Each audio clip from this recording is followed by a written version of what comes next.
Hello, Sam from Tool Hut. Alright, today we got part 8, or part 2 of the '08 Chrysler Sebring. Hopefully we don't get to a part 8, but whatever. So, did some more testing today. I still do not have the pan off. I do have the connector repaired that we saw from part 1. It's all soldered and shrink wrapped. It did not fix the problem, obviously, because there's a part 2 here. Today, this video is just some testing that I did, trying to come up with an answer. I did some additional testing after I shut the camera off, and I'll cover that with you at the end. I think I know what's wrong with it. We'll find out in part 3 for sure. Stand by.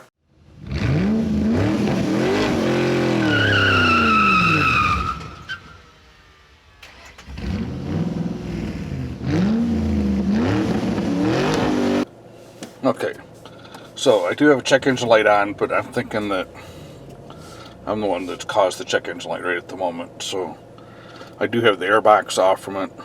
We are fighting a code.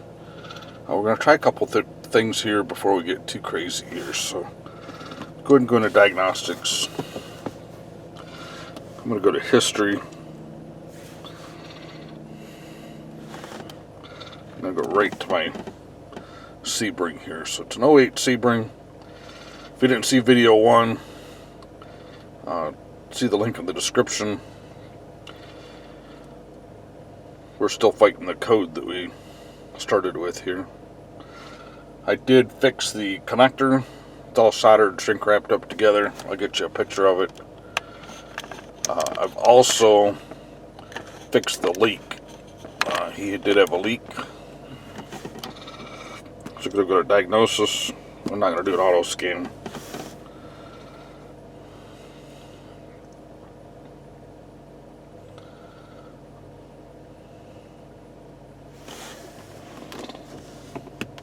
So we're going to go to powertrain.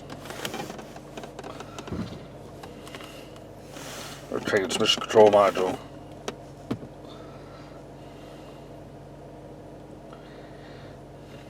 And I'm going to go to read codes. So I got a P0935 hydraulic pressure sensor circuit high code.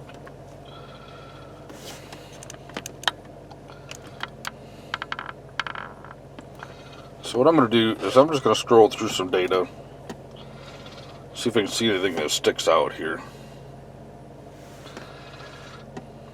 And I'll tell you, I've already been kind of down through here, so I want to show you what I'm seeing.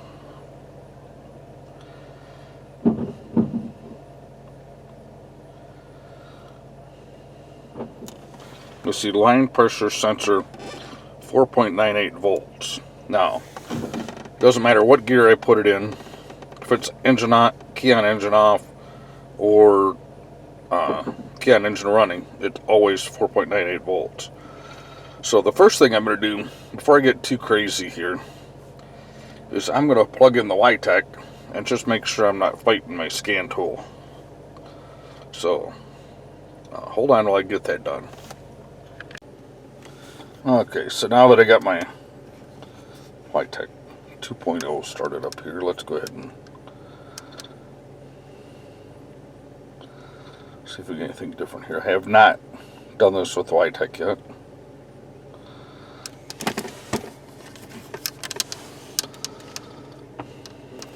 We'll do this the first time together here. Oh. If it'll stay connected, that is. I do have it running right this second, just sitting here idling. The battery's not in the greatest shape. I hate having to put a charger on it every time I want to do something, so.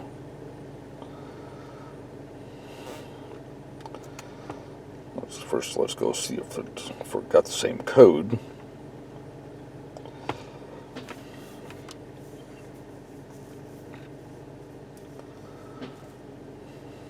Okay, it says no flashes available. Okay, so it is P0935 hydraulic pressure sensor high. It does have a flag on it. which means I can view some event data. Not really. Yeah, let's go ahead and see what we got here. Snapshot data. Oh, that was real helpful, wasn't it? That's the way some of this stuff goes.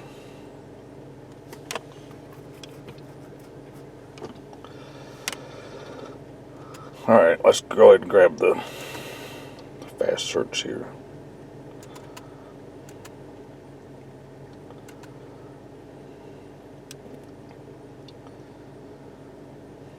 See if this gives us any direction that we're not seeing.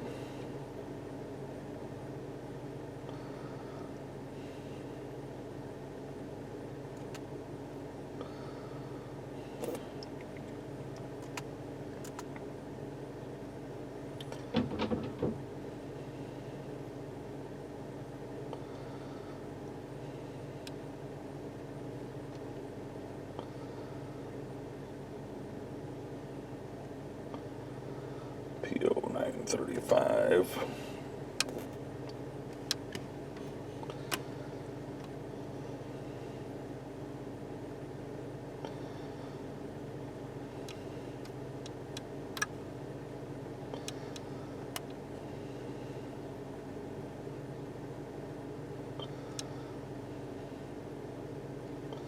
So the line pressure is electronically controlled by the line pressure.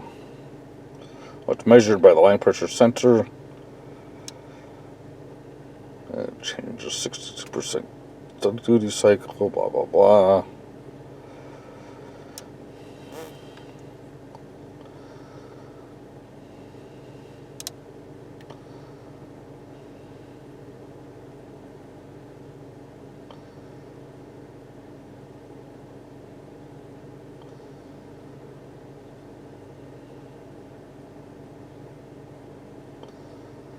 I don't have the transmission simulator, so we're going to have to go about this a different way here. Let's to measure some resistances, stuff like that, so we'll go about this our way.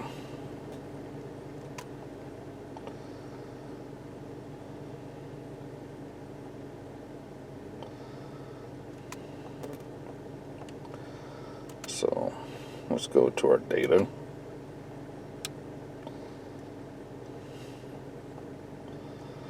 We had 4.9 volt. Didn't really have a pressure reading on the other scanner, so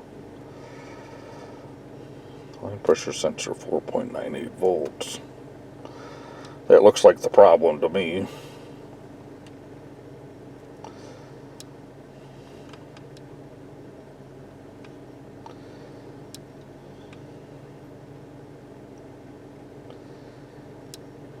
Also, don't really see anything that says how many PSI that translates to. But what happens is this transmission, if you drive it, it goes into pressure too high, too long, limp in mode. So I think we're on the right track.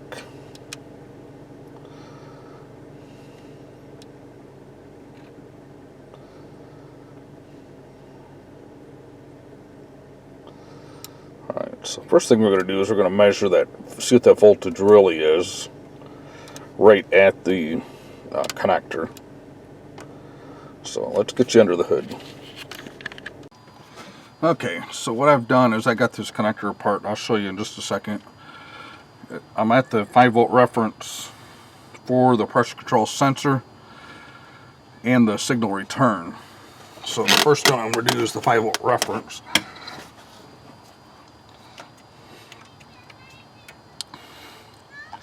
We can see that jumped right up to about 5 volts. So next we're going to do the sensor return here, and wow, there's almost 5 volts.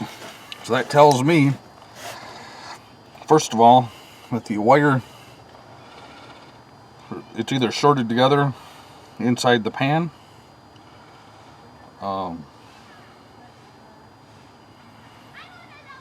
or the sensor itself is no good. So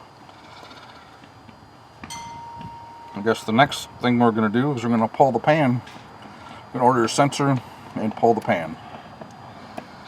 And if it's a shorted wire inside the pan, just because we don't have space to be screwing around with it, tying up hoist for a couple of days waiting for a sensor. We'll just send the sensor back if it doesn't need it. But right now, it looks like it needs it. So let's get this sensor ordered. I'm going to try something here before I do that though. I'm going to try unplugging the harness here just to make sure this harness that I just fixed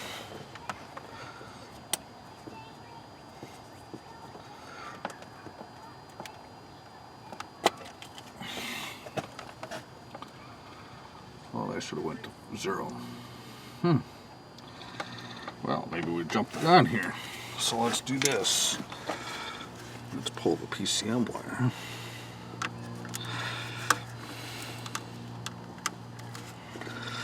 Well, this should obviously take it to 0, but I just took the sensor out of the equation. We still have 5 volts.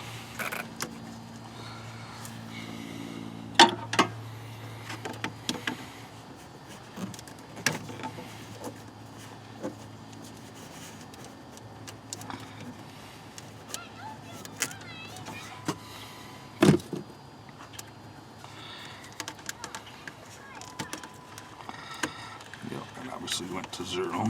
So I guess I gotta think about this for a minute. It's the next logical thing to do.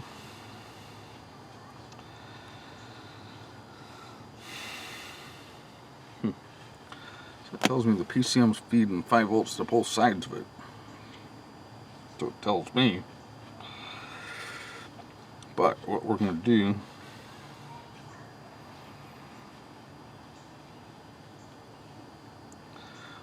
so let's unplug the connector here. Let's see if I got 5 volts to both sides of this.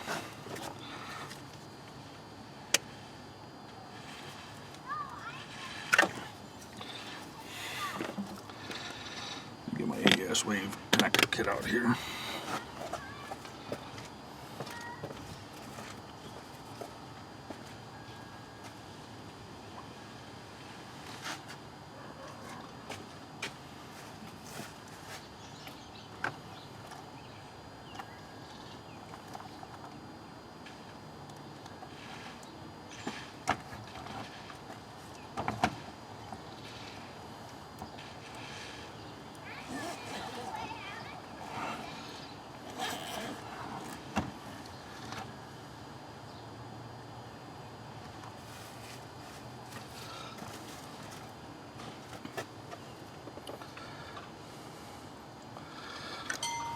Okay, so let me show you where I'm at here. So this is the connector that goes down to the trans here, and this is where it was pierced in. Got 5 volts of both of those. So what I've done is I've disconnected the connector, and I'm going to measure the voltage here. Let's see if I still got voltage.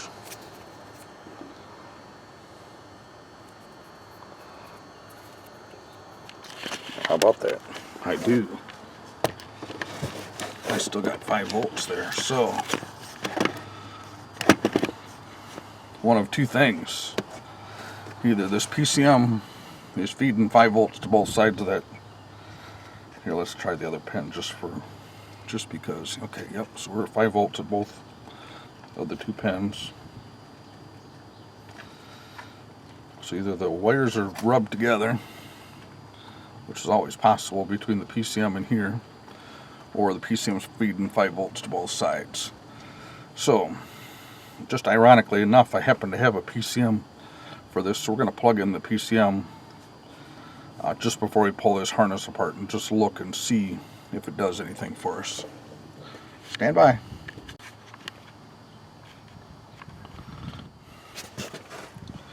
Okay, new computer's plugged in. 5 volts on the 5 volt line. 5 volts on the sensor return.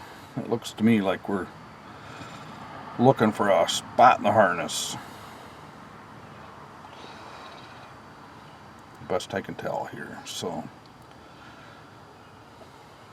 alright, let me get this butchered apart and I'll just decide what I'm going to do here. So, I might disconnect it at the PCM and cut the wire just to confirm. I think that's what I'm going to do. So I'm going to find the pin on the PCM connector. I'm going to cut the wire and see if I got 5 volts coming out of the PCM or if I'm feeding it somewhere else. So I'll bring you along here in just a second.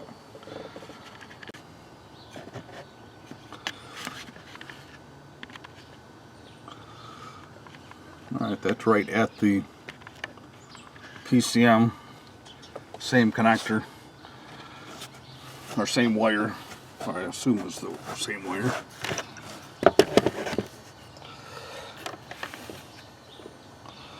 So what I'm going to do now is I'm going to nip it. So what I wanted to see is I want to see if the power is coming this way in or if it's coming this way out. Get back here so it's easy to fix. Alright, so it's definitely coming from the PCM. So, alright. So my analogy is now that it's possible that it's sending this 5 volt out and using the ground from the sensor. I'm not understanding why it would send 5 volts to a sensor down both legs though.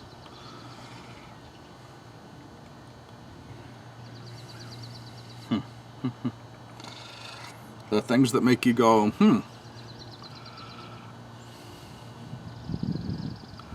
Alright, well, we're going to back up and punt here. Not real sure what I'm going to do at this point. Oh, everything's disconnected.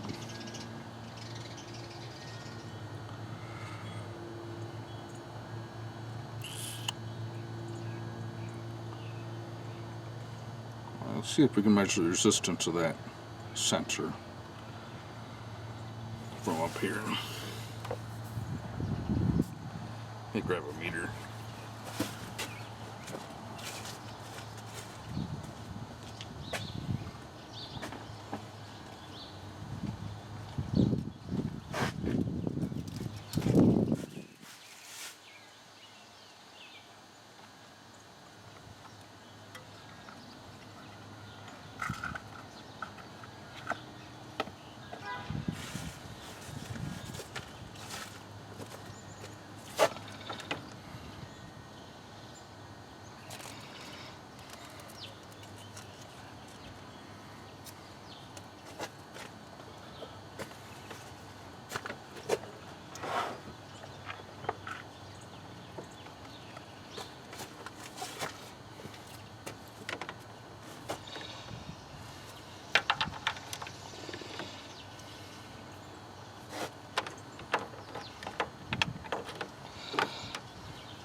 Alright, well, I'm getting an OL from here to there. So now I'm really puzzled. Alright, so I'm thinking it does need to... We're going to have to get the pan off, see what's going on in there. They're pretty apparent. Alright. Well, I'm going to, like I said before, I'm going to order that sensor. I'm assuming it's going to need that sensor at this point. Either that or it's just plainly and simply not plugged in. Not providing the ground to the sensor side there, the signal side. So, we'll get this wire repaired. And then we'll order that sensor. And then get the pan down next weekend, see what we got. Stand by if you want to see the continuation of part 3 of this diagnosis. Hopefully I'm on the right track. It's real possible I'm not, but I think I am. But I got to get some parts ordered. Like I said, I've only got one hoist, so I don't want to tie up the hoist on a sensor, and I don't want to be pushing it in and out because I'm lazy. So, alright. So after I did the testing you saw here, I checked the connector, the ground coming from the PCM for the sensors, nice and strong. I can light a heavy duty test light with it. So I'm convinced that it has a ground problem, but it's inside the pan. So I think what we're going to find when we get the pan off is that the harness that goes from the outside of the transmission to the sensors has broken wire on it. That's what I believe we're going to find. I'm going to order that harness just to know for sure. I'm also ordering that sensor, the pressure sensor, and I guess we'll either return them, the one we don't need, or we'll just put them both in. They're fairly inexpensive for both of them, so probably just going to keep both of them in there.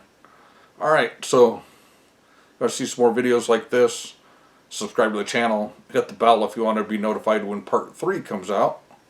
Thumbs up, thumbs down, questions, comments, concerns, criticisms, put it down there. Have a great day.